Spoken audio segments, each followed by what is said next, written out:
Hello student, welcome to our channel CS engineering ज्ञान।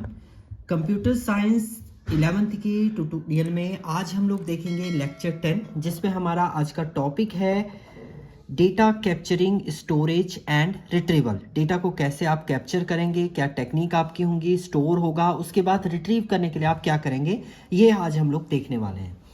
जब हम data capturing, storing and retrieval की बात करते हैं, to process data we need to first input और कैप्चर द डेटा। जब सबसे पहले अगर आप डेटा को प्रोसेसिंग कर रहे हैं तो सबसे पहला टास्क आपका होता है कि आपको डेटा को कैप्चर करना है। वो आप कहीं से भी कैप्चर कर सकते हैं, किसी ऑडियो वीडियो से आप ले रहे हैं या आप किसी फाइल से एक्सेस कर रहे हैं, and this is follow by its storage in a file और database so that it can be use in a future. इसको आप स्टोर करेंगे किसी फाइल में या डेटाबेस में ताकि आप फ्यूचर में उसको यूज कर सकें।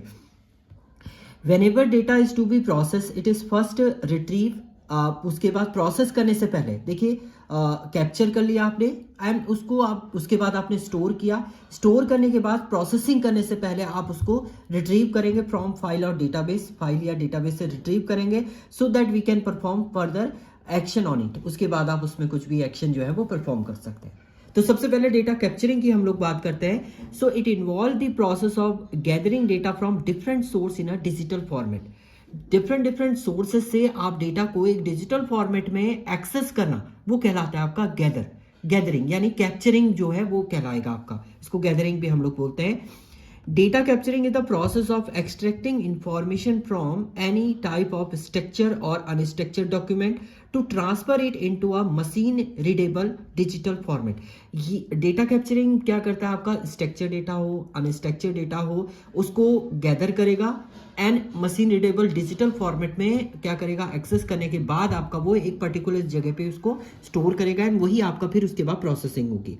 सो द कैप्चरिंग में very from simple instrument like keyboard. आप कैप्चर कैसे कैसे कर सकते हैं डेटा को, कीबोर्ड से कर सकते हैं, बारकोड रीडर आपका है उससे एक्सेस करते हैं, use at the shopping outlet है, कमेंट और past over social media, post on social media पे आपने कोई पोस्ट की है उसके थ्रू आप एक्सेस करें, रिमोट सेंसर के थ्रू आप डेटा को एक्सेस कर रहे हैं। ये सारे आपके डेटा को क्या करने हैं, कैप्चर करने के आपके तरीके होते हैं। इसके बाद जब आपका डेटा कैप्चर हो जाता है, अब आपने उससे क्या करना है, एक पर्टिकुलर जगह पे स्टोर करना है। So data storage, it is the process of storing the capture data for processing later. अब बाद में आप कुछ उसमें एक्शन परफॉर्म करें, उससे पहले आप उसे क्या करेंगे, स्टोर करेंगे।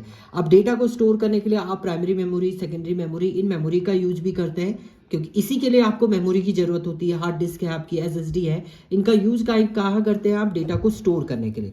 Now a day data is being process at very high rate, बहुत हाई रेट से आपका डेटा प्रोसेस होता है। That therefore data store has become a challenges task, क्योंकि आपका प्रोसेसिंग बहुत हाई स्पीड से हो रहा है तो डेटा को स्टोर करना एक चैलेंजेस टास्क आपका होता है। Large organization computer with large and faster storage called data server का आप यूज करते हैं डेटा को स्टोर करने के लिए, and deploy to store vast amount of data, क्योंकि सर्वर पे आप वास्ट अमाउंट ऑफ डेटा को क्या कर सकते हैं, स्टोर कर सकते हैं। अब स्टोरेज डिवाइस की हम लोग बात करते हैं तो आपके पास पेन ड्राइव है, हार्ड डिस्क ड्राइव है, CD DVD है, मेमोरी कार्ड है, ये सब आपके क्या होते हैं, स्टोरेज डिवाइस होते हैं जहां पर आप डेटा को क्या करेंगे, स्टोर करेंगे।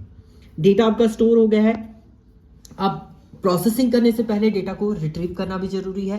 तो जहां आपने सेकेंडरी स्टोरेज में डेटा स्टोर किया है उसे वहां से फैच करना, वो कहलाता है आपका data retrieving. It involve fetching data from a store device for its processing as per the user requirement. जैसे यूजर को जो रिक्वायरमेंट है उसको एक्सेस करने के लिए आप पहले डेटा को फैच करेंगे एंड उसके के बाद उसमें प्रोसेसिंग करके आप क्या करेंगे, आउटपुट जनरेट करेंगे। So data retrieval means obtaining data from a database management system. Database management system से डेटा को ऑब्टेन कर सकते हैं।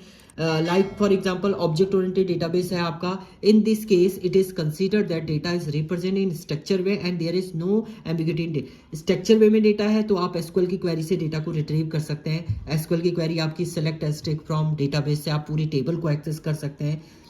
As database grow the challenges involve in structure and retrieve of data in acceptable time into increase. तो आपका challenges है और easy way में आपको स्टोर एक्सेस करना है तो आप क्वेरीज का यूज करेंगे। Minimize data accessing time is crucial for the faster data processing. Data को एक्सेस करना, आपको मिनिमम टाइम में एक्सेस करना है तो आप सिंपल क्वेरी का यूज करेंगे। इसीलिए हम लोग डेटा को एक स्ट्रक्चर वे में स्टोर करते हैं ताकि आप जब भी एक्सेस करें इजीली वे में आप क्या कर सकें, उसको एक्सेस कर सकें। तो ये आपके पॉइंट थे, डेटा एक्सेसिंग, डेटा रिट्रीवल है आपका, डेटा स्टोरेज, डेटा कैप्चरिंग, ये आपके पॉइंट इसमें थे। नेक्स्ट ट्यूटोरियल में हम लोग देखेंगे data deletion and recovery, data को कैसे डिलीट करेंगे और डिलीट हो गया आप कैसे उसको रिकवर करेंगे। तो ये हम लोग नेक्स्ट ट्यूटोरियल में देखेंगे। Thank you student.